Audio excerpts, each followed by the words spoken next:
Woodvale Park.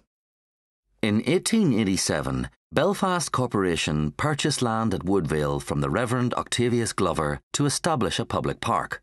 The land was generally featureless, apart from the perimeter trees, but a pond was added for interest, and football and cricket pitches provided the action space. Stone gate piers and railings enclosed the boundary.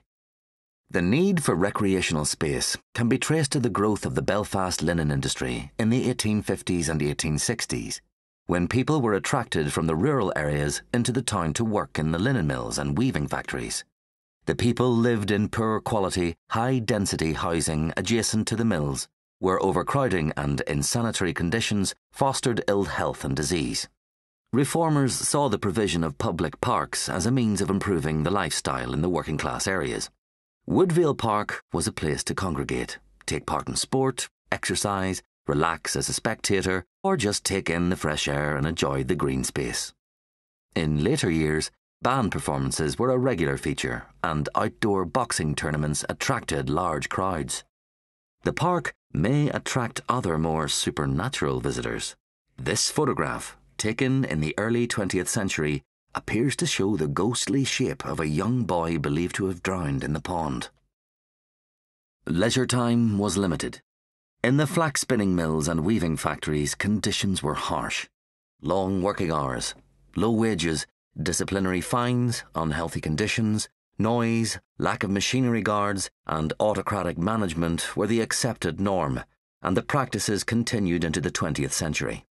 Despite the conditions, the workers, women and girls, seemed happy and were renowned for their singing and the variety of their songs. I started to work in a linen mill in the centre of Belfast when I was 14, and I worked there for 38 years. Within this area, there were 6 mills at one time, employing something in the region of about 9,000 workers, mainly women. And any given morning, there would have been 600, 700, 8 women walking up the street and going into the mills. You get into a place that was very, very hard work, but there was good comradeship in the mill.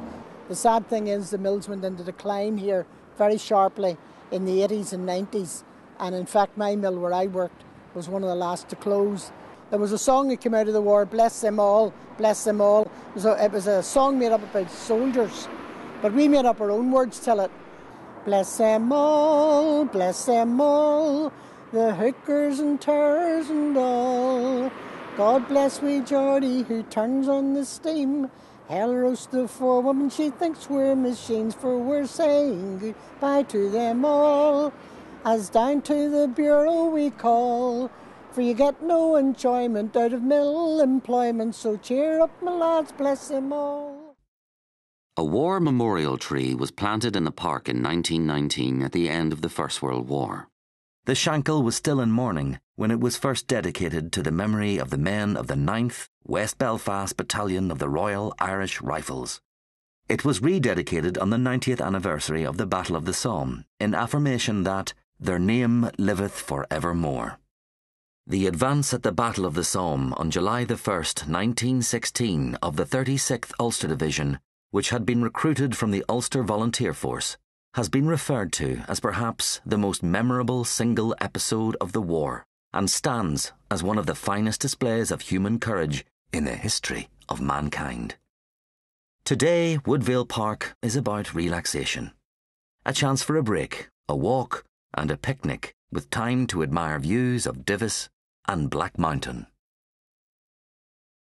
One of the things I remember in it is playing my first football match with a football jersey on. You thought they were Stanley Matthews or something. But that's the first thing I remember, playing for the school, Hensel Square School up in Woodvale Park. And the pitch we played on was the old pitch, a cinder pitch. And as people called me, the Wembley or the Shankill Road.